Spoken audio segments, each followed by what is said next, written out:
नमस्कार, INA24 के खास कार्यक्रम द वीक ऑफ शो में आपका स्वागत है, जहां हम बात करेंगे हफ्ते भर की बड़ी राजनीतिक खबरों पर। तो चलिए शुरू करते हैं द वीक ऑफ शो।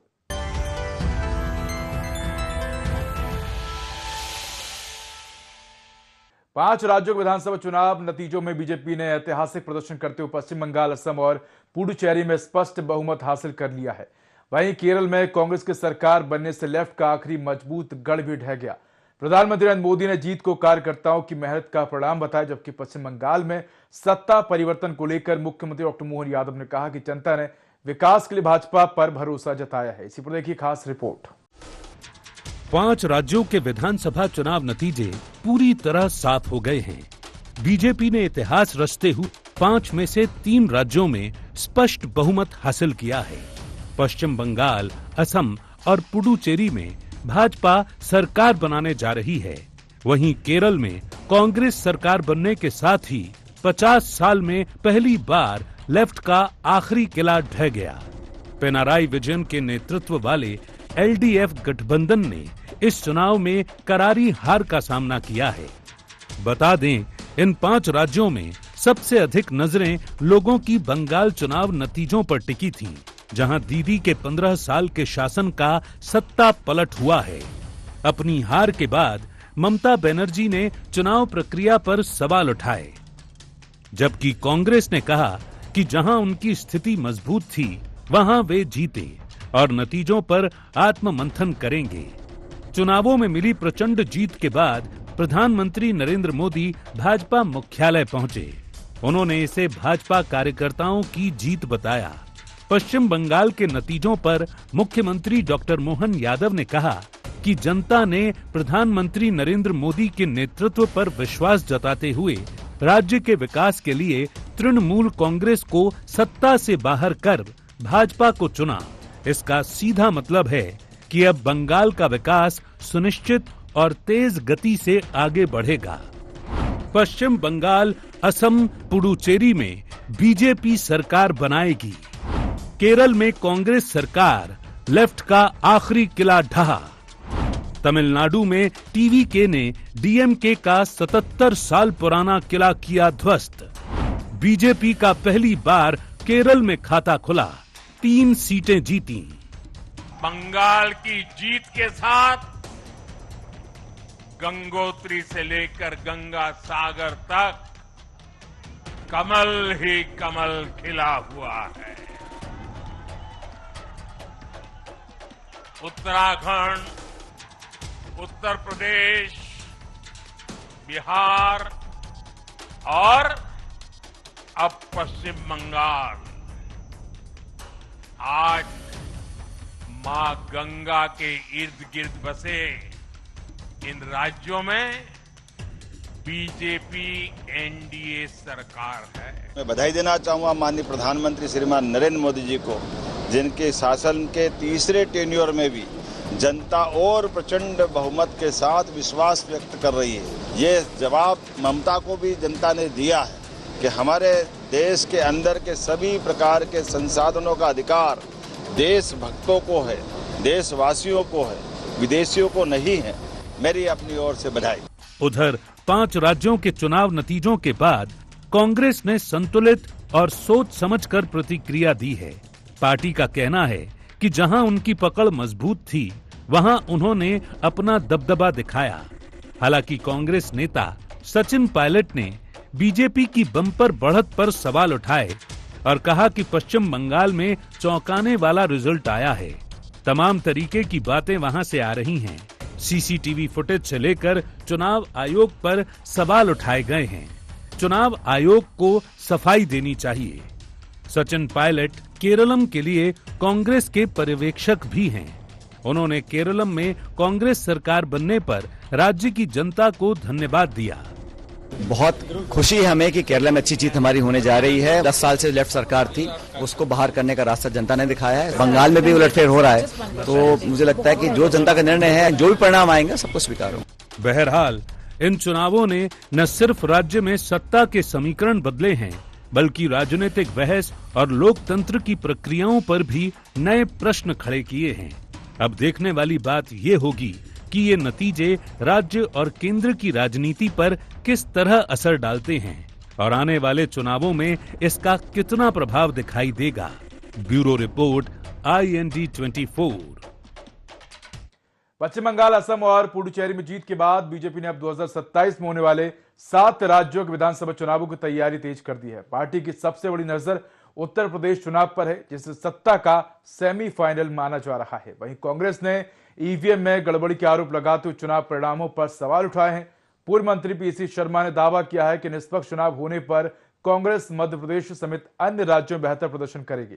इसी पर देखिए खास रिपोर्ट। पश्चिम बंगाल और असम विधानसभा चुनावों में शानदार प्रदर्शन के साथ बीजेपी ने पूर्वी भारत में अपना वर्चस्व स्थापित कर लिया है। एक ओर जश्न का माहौल है तो दूसरी ओर पार्टी अगले चुनाव की तैयारी में जुट गई है। बंगाल, असम और पुडुचेरी जीतने के बाद अब बीजेपी की नजर 2027 में होने वाले 7 राज्यों के विधानसभा चुनावों पर है। इन राज्यों में गुजरात, गोवा, मणिपुर, उत्तर प्रदेश, उत्तराखंड और हिमाचल प्रदेश शामिल हैं। इनमें सबसे ज्यादा निगाहें सत्ता का सेमीफाइनल कहा जाने वाला उत्तर प्रदेश चुनाव पर टिकी हुई हैं। साथ ही अगले साल मध्य प्रदेश में नगरीय निकाय के चुनाव भी होने हैं, जिनकी तैयारी सियासी दलों ने शुरू कर दी है। यही वजह है कि कांग्रेस ईवीएम सेटिंग को लेकर सवाल उठा रही है। पार्टी का कहना है कि 5 राज्यों के विधानसभा चुनावों में ईवीएम में सेटिंग और हेरा फेरी के चलते परिणाम अप्रत्याशित आए हैं। पूर्व मंत्री PC शर्मा ने कहा कि यदि ईवीएम सेट नहीं हुई तो कांग्रेस मध्य प्रदेश के नगरीय निकायों समेत सभी चुनाव जीतेगी। 5 राज्यों के चुनाव परिणाम। पूर्वी भारत में बीजेपी का दबदबा। बंगाल, असम और पुडुचेरी में शानदार प्रदर्शन। 2027 के विधानसभा चुनावों की तैयारी। गुजरात, गोवा, मणिपुर, पंजाब, उत्तर प्रदेश, उत्तराखंड, हिमाचल में चुनाव। उत्तर प्रदेश चुनाव को बताया जा रहा सत्ता का सेमीफाइनल। मध्य प्रदेश में 413 नगरीय निकाय में चुनाव की तैयारी। जून 2027 में MP में होंगे नगरीय निकाय के चुनाव। चाहे वो बंगाल हो, चाहे असम और चाहे पांडुचेरी, ये सब ईवीएम सेट है। केरल और तमिलनाडु इनका कुछ है नहीं, इसलिए इनको छुट्टा छोड़ दिया जिससे बता सके कि भाई ईवीएम से भी वहाँ कैसे जीत गए। पूरी सोची समझी षड्यंत्र है। मुझे लगता है कि निकाय चुनाव में अभी तक इन्होंने एक्सपेरिमेंट नहीं किया ईवीएम सेटिंग का। वैसा जो चुनाव होगा बगैर उसके तो कांग्रेस सब जगह जीतेगी। उधर बीजेपी का कहना है कि पूर्वी भारत में मिली ऐतिहासिक जीत विकास, सुरक्षा और जनता के विश्वास की जीत है। उनका दावा है कि आगामी 7 राज्यों और मध्य प्रदेश के नगरीय निकाय चुनाव में भी बीजेपी की रणनीति और मजबूत संगठन की जीत होगी। पार्टी का मानना है कि कांग्रेस के ईवीएम के आरोप सिर्फ संभावित हार का डर और खोते जनाधार की बौखलाहट हैं। बीजेपी नेताओं का कहना है कि चुनाव पूरी तरह से निष्पक्ष होंगे और मतदाताओं का विश्वास लोकतांत्रिक प्रक्रिया में बना रहेगा। अभी से PC शर्मा जी अगर मगर लगाने लगे, इसका तात्पर्य है कि उनको पता है कि उनके नीचे की जमीन खिसक चुकी है। चुनाव तो हमेशा निष्पक्ष होते हैं। PC शर्मा जी, तुम्हारे पैरों के नीचे जमीन नहीं है, फिर भी तुमको यकीन नहीं है। ये हार की पूर्व स्वीकारोक्ति है और भारतीय जनता पार्टी की जीत की पूर्व की गारंटी PC शर्मा ने आज से दे दी। तो आप जीतते हो तो ईवीएम अच्छी है, आप हारते हो तो ईवीएम खराब है। इसकी जगह आपको स्वीकारना चाहिए कि आप लीडरशिप है वो खत्म हो चुकी है, आपका कैडर फ्यूज हो चुका है, आपको जमीन पर जाकर मेहनत करना पड़ेगी बजाय इन बहाने बनाने के। कुल मिलाकर बंगाल, असम और पुडुचेरी में मिली बम्पर जीत के बाद बीजेपी अगले चुनावों की रणनीति तैयार कर रही है, जबकि कांग्रेस ईवीएम को लेकर संशय जताकर सियासत की गर्मी बनाए रखना चाह रही है। ऐसे में अब देखना ये होगा कि नगरीय निकाय और आगामी 7 राज्यों के चुनावों में सियासी समीकरण किस तरह बदलते हुए दिखाई देते हैं। Bureau report, IND 24। कांग्रेस सांसद राहुल गांधी की सोशल मीडिया पोस्ट के बाद राजनीतिक माहौल गर्मा गया है। राहुल गांधी ने बीजेपी पर वोट चोरी और चुनाव प्रक्रिया में गड़बड़ी के आरोप लगाए। इसके जवाब में बीजेपी प्रदेश अध्यक्ष हेमंत खंडेलवाल ने कहा कि हार के बाद लोकतांत्रिक संस्थाओं पर सवाल उठाना जनता के जनादेश का अपमान है। बीजेपी ने कांग्रेस को आत्ममंथन करने की सलाह दी है। इसी पर देखिए खास रिपोर्ट। 5 राज्यों में हुए चुनावों के बाद कांग्रेस सांसद राहुल गांधी की सोशल मीडिया प्लेटफॉर्म एक्स पर की गई पोस्ट ने राजनीतिक गलियारों में हलचल मचा दी है। राहुल गांधी ने भाजपा पर गंभीर आरोप लगाते हुए कहा कि वोट चोरी से कभी सीटें और कभी पूरी सरकारें चुराई जाती हैं। राहुल गांधी ने आगे तंज कसते हुए लिखा कि लोकसभा के 240 बीजेपी सांसदों में से हर छठा सांसद वोट चोरी से जीता है। उन्होंने इस चुनाव प्रक्रिया और मतदाता सूची में गड़बड़ी का आरोप लगाते हुए कहा कि संस्थाएं जो खुद को रिमोट कंट्रोल्ड बनाती हैं, उन्हें असली डर सच्चाई का है। उनका कहना है कि अगर निष्पक्ष चुनाव हुए तो बीजेपी आज 140 सीटें भी नहीं जीत पाएगी।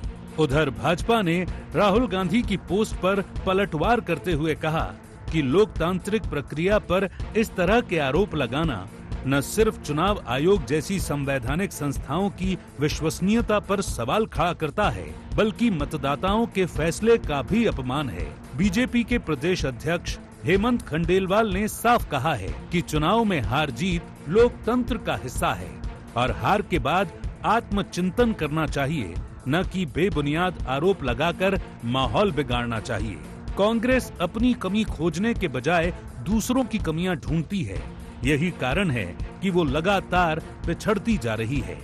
राहुल गांधी की सोशल मीडिया पोस्ट, भाजपा पर वोट चोरी के आरोप, भाजपा की कांग्रेस को नसीहत, हार पर आत्मचिंतन करे कांग्रेस, हेमंत खंडेलवाल। राहुल गांधी जैसे नेतृत्व पर कांग्रेस को विचार करना चाहिए, हेमंत। अपनी कमी की बजाय दूसरों की कमी खोज रही कांग्रेस, हेमंत। अगर हार गए तो आत्मचिंतन करना चाहिए, राहुल गांधी जैसे नेतृत्व पे विचार करना चाहिए, हार के कारण खोजना चाहिए। बेवजह हम हार को स्वीकारने के बजाय उल्टे आरोप लगाएं, इसी का परिणाम है कि कांग्रेस धीरे धीरे मुद्दों से भटक रही है। अपनी कमी खोजने के बजाय दूसरी कमी खोजती है और इसीलिए धीरे धीरे पीछे जाती है। उधर मध्य प्रदेश कांग्रेस अध्यक्ष जीतू पटवारी ने राहुल गांधी की पोस्ट का समर्थन करते हुए कहा कि राहुल गांधी सही कह रहे हैं और देश देख रहा है कि मुख्य चुनाव आयुक्त बीजेपी के कार्यकर्ता की तरह काम कर रहे हैं। उन्होंने कहा कि ईवीएम और वोटर लिस्ट में गड़बड़ी है और ईडी, सीबीआई जैसी एजेंसियों का दुरुपयोग विपक्ष को दबाने के लिए किया जा रहा है। जीतू पटवारी टर्की का उदाहरण देकर भारत में तख्ता पलट की ओर भी इशारा कर रहे हैं। चुनाव आयोग का जो काम करने का तरीका है देश देख रहा है। चुनाव आयोग का जो मुख्य चुनाव आयुक्त है वो बीजेपी का कार्यकर्ता है। तो राहुल गांधी जी ने जो कहा बिल्कुल सत्य है कि मशीन में घपले हैं, चुनाव आयोग में घपले हैं, वोटर लिस्ट में घपले हैं, चुनाव चलते में ईडी और सीबीआई का दुरुपयोग किया जा रहा है। चुनाव इससे ज्यादा बहुमत से टर्की में जीते थे, वहाँ का तख्ता पलट हुआ है। भरोसा नहीं था, व्यवस्था पे भरोसा रहना इस देश का बहुत जरूरी है। कुल मिलाकर चुनावी रंगमंच पर राहुल गांधी की पोस्ट ने भूचाल ला दिया है। कांग्रेस इसे लोकतंत्र और निष्पक्षता की लड़ाई बता रही है, तो भाजपा इसे हार की हताशा और आरोपों की राजनीति के रूप में देख रही है। ऐसे में कहा यही जा रहा है कि ये सिर्फ आरोप प्रत्यारोप की राजनीति नहीं, बल्कि सोशल मीडिया के जरिए सत्ता और विश्वास की जंग बन गई है। Bureau report, IND 24। Madhya Pradesh की मोहन सरकार अपने कार्यकाल के 2.5 साल पूरे होने पर मंत्रियों के कामकाज की समीक्षा करने जा रही है। मुख्यमंत्री एक एक मंत्री से विभागीय कार्यों, जिलों में सक्रियता और विकास योजनाओं की प्रगति पर चर्चा करेंगे। सरकार का दावा है कि इससे जवाबदेही बढ़ेगी और विकास कार्यों में तेजी आएगी, जबकि कांग्रेस इसे केवल प्रचार की कवायद बता रही है। इसी पर देखिए खास रिपोर्ट। मध्य प्रदेश की डॉक्टर मोहन सरकार 2.5 साल का सफर पूरा करने जा रही है और इसी मौके पर मुख्यमंत्री डॉक्टर मोहन यादव मंत्रियों की कार्यप्रणाली और प्रदर्शन की समीक्षा करने जा रहे हैं। ये रिव्यू सरकार के आधे कार्यकाल की उपलब्धियों का मूल्यांकन होगा। मुख्यमंत्री व्यक्तिगत रूप से एक एक मंत्री से उनके विभागों के कामकाज पर चर्चा करेंगे। साथ ही ये देखा जाएगा कि मंत्री अपने प्रभार वाले जिलों में कितनी सक्रियता दिखा रहे हैं। रिव्यू में मंत्रालय में बिताए गए दिनों, विभागीय कामकाज में मंत्री की भागीदारी, जिलों में दौरे और स्थानीय समस्याओं के निवारण की गति को भी शामिल किया जाएगा। मंत्री अपने विभाग के अधिकारियों के साथ काम करने में किसी प्रकार की कठिनाई का विवरण देंगे ताकि आवश्यकता अनुसार अधिकारियों का फेरबदल किया जा सके। हालांकि कांग्रेस इसे सुर्खियां बटोरने की कवायद करार दे रही है, तो वहीं बीजेपी का दावा है कि इससे न केवल मंत्रियों की जवाबदेही बढ़ेगी बल्कि जिलों और विभागों में विकास कार्यों की गति भी तेज होगी। सीएम डॉक्टर मोहन यादव करेंगे मंत्रियों के कामकाज की समीक्षा। 8 मई से 11 मई तक 4 दिन चलेगा रिव्यू। हर मंत्री के विभाग और उपलब्धियों की जांच। मंत्रियों की प्रभार वाले जिलों में सक्रियता पर चर्चा। मंत्रालय में बिताए गए दिन और समय की समीक्षा। विभागीय कामकाज की गति और घोषणाओं की पालना। जिलों में मंत्री की यात्राएं और रातों में ठहराव। मंत्री का अपने विभाग के अधिकारियों के साथ कोऑर्डिनेशन। निगम मंडलों व प्राधिकरण पदाधिकारियों के साथ समन्वय। रिव्यू के आधार पर संभावित विभागीय फेरबदल। डॉक्टर मोहन यादव जी की सरकार गुड गवर्नेंस की नीति के तहत काम करती है। सरकार की योजनाओं का लाभ अधिक से अधिक जनता को मिले, इसके लिए समय समय पे वरिष्ठ अधिकारियों की और जिले और संभागों में तैनात अधिकारियों की भी समीक्षा की जाती है। इसी आधार पर विभागवार समीक्षा भी की जा रही है, जिससे सभी विभागों में अधिक से अधिक चुस्त दुरुस्ती के साथ काम हो सके और समीक्षा की जा सके कि कहीं भी अगर कुछ और परिवर्तन की आवश्यकता हो जिससे आम जनता को अधिक से अधिक लाभ मिल सके, वो भी किए जा सके। वहीं कांग्रेस ने मंत्रियों के परफॉर्मेंस रिव्यू को लेकर सरकार पर निशाना साधा है। पूर्व मंत्री पीसी शर्मा का कहना है कि सरकार के पास बजट ही नहीं है, इसीलिए विकास के काम नहीं हो पा रहे हैं। ऐसे में मंत्रियों की समीक्षा सिर्फ सुर्खियां बटोरने का जरिया है। मंत्रियों का रिपोर्ट कार्ड तो जनता जानती है कि वो अपने प्रभार वाले जिलों तक में नहीं जाते हैं। ऐसे में ये प्रक्रिया केवल दिखावा है और कुछ न कुछ करके खबर बनाने तक ही सीमित है। ये 2.5 साल की समीक्षा करेंगे इसलिए कि इनका पैसा है नहीं, 5 लाख करोड़ का ओवरड्राफ्ट है, तो कोई काम तो है ही नहीं करने के लिए। या तो उनकी समीक्षा होगी या ट्रांसफर होंगे, ट्रांसफर करेंगे, एक दूसरे का परीक्षण करेंगे, ये करके खबर बनेगी। ये तो खबर ही नहीं है कुछ। मंत्रियों की रिपोर्ट कार्ड तो दुनिया जानती है कि वो अपने प्रभार जिले में नहीं जाते, तो इसलिए ये कुछ न कुछ करते रहो जिससे खबर बनती रहे, इसके अलावा कुछ नहीं। कुल मिलाकर मंत्रियों के परफॉर्मेंस रिव्यू को लेकर मध्य प्रदेश का सियासी पारा चढ़ा हुआ है। बीजेपी जहां इसे मंत्री और अधिकारियों की जवाबदेही बढ़ाने और विकास कार्यों की गति तेज करने वाला कदम बता रही है, तो वहीं कांग्रेस इसे केवल सुर्खियां बटोरने की कवायद करार दे रही है। ऐसे में देखने वाली बात ये होगी कि ये समीक्षा वास्तव में विकास और सुधार में कितनी कारगर साबित होती है। Bureau report IND 24। Madhya Pradesh में नगरीय निकाय चुनाव से पहले कांग्रेस संगठन सृजन अभियान के तहत जिलाध्यक्षों का रिपोर्ट कार्ड तैयार कर रही है। प्रदर्शन के आधार पर जिलाध्यक्षों को ग्रीन, एम्बर और रेड कोड दिए जाएंगे। कमजोर प्रदर्शन पर संगठनात्मक कार्रवाई भी हो सकती है। वहीं बीजेपी ने इसे कांग्रेस की अंदरूनी सक्रियता दिखाने की कोशिश बताया है। इसी पर देखिए खास रिपोर्ट। मध्य प्रदेश में नगरीय निकाय चुनाव की आहट से पहले ही सियासी दलों ने अपनी तैयारियां तेज कर दी हैं। बीजेपी और कांग्रेस दोनों ही पार्टियां अपने अपने संगठनों की मजबूती के काम में जुट गई हैं।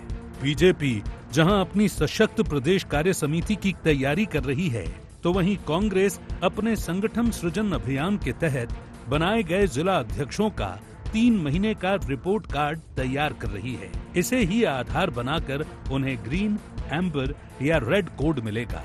कमजोर प्रदर्शन करने वालों पर संगठनात्मक कार्यवाही भी हो सकती है।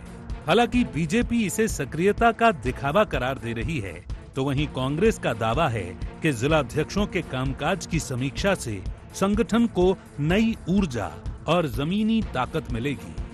कांग्रेस जिला अध्यक्षों का होगा परफॉर्मेंस टेस्ट। 3 माह के काम का रिपोर्ट कार्ड तैयार। ग्रीन कोड बेहतर प्रदर्शन, एम्बर कोड औसत प्रदर्शन, रेड कोड खराब प्रदर्शन। खराब प्रदर्शन करने वालों को सुधार का अतिरिक्त समय, सुधार नहीं होने पर संगठनात्मक कार्यवाही। AICC के निर्देश पर शुरू हुई अहम पहल। निकाय चुनाव से पहले कांग्रेस की बड़ी रणनीति। वैसे ही है जैसे स्कूल कॉलेजों में A+, B, C दिए जाते हैं, तो ये उससे वो होगी कि कौन अच्छा परफॉर्म कर रहा है। जो अच्छा परफॉर्म कर रहा है उसको आगे अच्छे मौके मिलेंगे। और AICC की ये भी गाइडलाइन है कि जो परफॉर्म नहीं करेंगे उनको अपना पद छोड़ना पड़ेगा। उधर भारतीय जनता पार्टी का कहना है कि कांग्रेस का जिला अध्यक्षों का परफॉर्मेंस टेस्ट केवल दिखावटी पहल है। कांग्रेस में फिलहाल सभी लाल कोड में हैं। संगठन में अभी जमीनी सक्रियता की कमी है और खराब प्रदर्शन पर कार्यवाही केवल कागजों तक सीमित रहने वाली है। भारतीय जनता पार्टी सरकार में आने के बाद में लगातार जनता के सामने अपना रिपोर्ट कार्ड रखती आई है। हम हर स्तर पर समीक्षा और योजना करते हैं, फिर आगे बढ़ते हैं। यही कारण है कि हम हर चुनाव जीतते हैं। कांग्रेस में जो आप कलर की बात कर रहे हैं, वहाँ तो लाल ही लाल है और कम्युनिस्टों का ही लाल तो ऊपर कांग्रेस में छाया हुआ है, जिससे कम्युनिस्टों का सफाया पूरे देश में हो गया। वो कम्युनिस्ट अब कांग्रेस के दफ्तरों में छाई हुई है, इसलिए वहाँ तो लाल ही लाल है। कुल मिलाकर कांग्रेस के परफॉर्मेंस टेस्ट को लेकर सियासत जारी है। एक तरफ कांग्रेस जहां इसे संगठन में नई ऊर्जा और जमीनी ताकत बढ़ाने की कोशिश बता रही है, तो वहीं बीजेपी इसे महज खाना पूर्ति बता रही है। ऐसे में अब देखना ये होगा कि परफॉर्मेंस मॉडल कांग्रेस संगठन में नई ऊर्जा भरता है या जिला अध्यक्षों के लिए खतरे की घंटी साबित होता है। Bureau report, IND 24। नगरीय चुनावों से पहले कांग्रेस ने संगठन मजबूत करने के लिए प्रोजेक्ट M शुरू किया है। प्रदेश कांग्रेस अध्यक्ष जीतू पटवारी के मुताबिक इस अभियान के जरिए अल्पसंख्यक समाज की महिलाओं को राजनीतिक रूप से जागरूक और प्रशिक्षित किया जाएगा। कांग्रेस का दावा है कि इसमें मुस्लिम ही नहीं बल्कि सिख, जैन, बौद्ध, ईसाई और पारसी समाज की महिलाओं को भी जोड़ा जाएगा। वहीं बीजेपी इसे तुष्टीकरण की राजनीति करार दे रही है। इसी पर देखिए खास रिपोर्ट। मध्य प्रदेश में नगरीय चुनाव की आहट से पहले सियासी दलों ने अपनी अपनी तैयारियां तेज कर दी हैं और सबसे पहले वे अपने अपने संगठनों को मजबूत करने में जुट गए हैं। बीजेपी जहां अपनी प्रदेश कार्य समिति में महिलाओं को तवज्जो दे रही है, तो वहीं कांग्रेस RSS की तर्ज पर अपने संगठन को सशक्त बनाने की रणनीति में जुट गई है। पार्टी में अल्पसंख्यक समाज की महिलाओं को जोड़ने के लिए प्रोजेक्ट M लॉन्च किया गया है। प्रदेश कांग्रेस अध्यक्ष जीतू पटवारी के मुताबिक ये टीम रैली आंदोलन के बजाय साइलेंट तरीके से काम करेगी। ये महिलाओं को राजनीतिक जागरूकता और नेतृत्व कौशल सिखाएगी और संगठन में नई ऊर्जा भरने का काम करेगी। हालांकि बीजेपी इसे तुष्टीकरण की राजनीति करार दे रही है, तो वहीं कांग्रेस का दावा है कि प्रोजेक्ट M में केवल मुस्लिम महिलाएं ही नहीं हैं, बल्कि सिख, जैन, बौद्ध, ईसाई और पारसी समाज की महिलाओं को भी इसमें जोड़ा गया है। कांग्रेस का प्रोजेक्ट M लॉन्च। कांग्रेस की 160 महिलाओं की सीक्रेट फोर्स तैयार। 7 महीने की आंतरिक तैयारी के बाद बनी टीम रैली प्रदर्शन के बजाय करेगी जमीनी काम। बेहतर प्रदर्शन पर निकाय चुनाव में टिकट। कांग्रेस का संगठनात्मक मजबूती पर जोर। कांग्रेस ने बताई महिला सशक्तिकरण की पहल। राजनीतिक, सामाजिक और आर्थिक आत्मनिर्भरता महिलाओं में कैसे आए, इसका उद्देश्य सिर्फ एक है, बहनों को जागरूक करने का एक माध्यम मैं मानता हूँ महिला सशक्तिकरण है। M यानी महिला सशक्तिकरण को लेकर, महिला नेतृत्व को निकालने को लेकर, महिला राजनीतिक आर्थिक समृद्धि को लेकर एक जागरूकता का प्रयास। उधर कांग्रेस के M प्रोजेक्ट पर बीजेपी तंज कस रही है। बीजेपी विधायक रामेश्वर शर्मा का कहना है कि देश में अब कांग्रेस भी तो अल्पसंख्यक ही है और जो थोड़ी बहुत बची है वो मुस्लिम लीग के रूप में ही बची है और वो भी आने वाले 2-5 साल में खत्म हो जाएगी, क्योंकि जब जिन्ना की चाल पर कांग्रेस चल ही चुकी है, ऐसे में अब इस कांग्रेस को कोई नहीं बचा सकता। अब तो कांग्रेस भी अल्पसंख्यक है देश और दुनिया में। अब जो कुछ भी बची है थोड़ी बहुत कांग्रेस मुस्लिम लीग के रूप में ही बची है, इसलिए वो मुस्लिम महिलाओं का गठन करे या मुसलमानों का गठन करे या मुसलमानों से कांग्रेस मिले, हमारी सेहत पर कोई फर्क नहीं पड़ता। हम उनको यही कह सकते हैं कि पहले कांग्रेस जो थोड़ी बहुत बची है आने वाले 2-5 साल में वो भी खत्म हो जाएगी, क्योंकि जिन्ना की चाल पर जब कांग्रेस चल ही चुकी है तो अब इस कांग्रेस को कोई बचा नहीं सकता। कुल मिलाकर मध्य प्रदेश में प्रोजेक्ट एम ने नई सियासी बहस छेड़ दी है। कांग्रेस इसे महिलाओं को सशक्त बनाने और संगठन में नई ऊर्जा भरने की कोशिश बता रही है, जबकि बीजेपी इसे तुष्टीकरण और कांग्रेस की कमजोर स्थिति का प्रतीक बता रही है। ऐसे में अब देखने वाली बात ये होगी कि प्रोजेक्ट एम अल्पसंख्यक समाज की महिलाओं को जोड़कर पार्टी को कितनी जमीनी मजबूती दे पाता है। Bureau report IND 24। तो द वीक ऑफ शो में इतना ही। देखते रहिए I24। नमस्कार।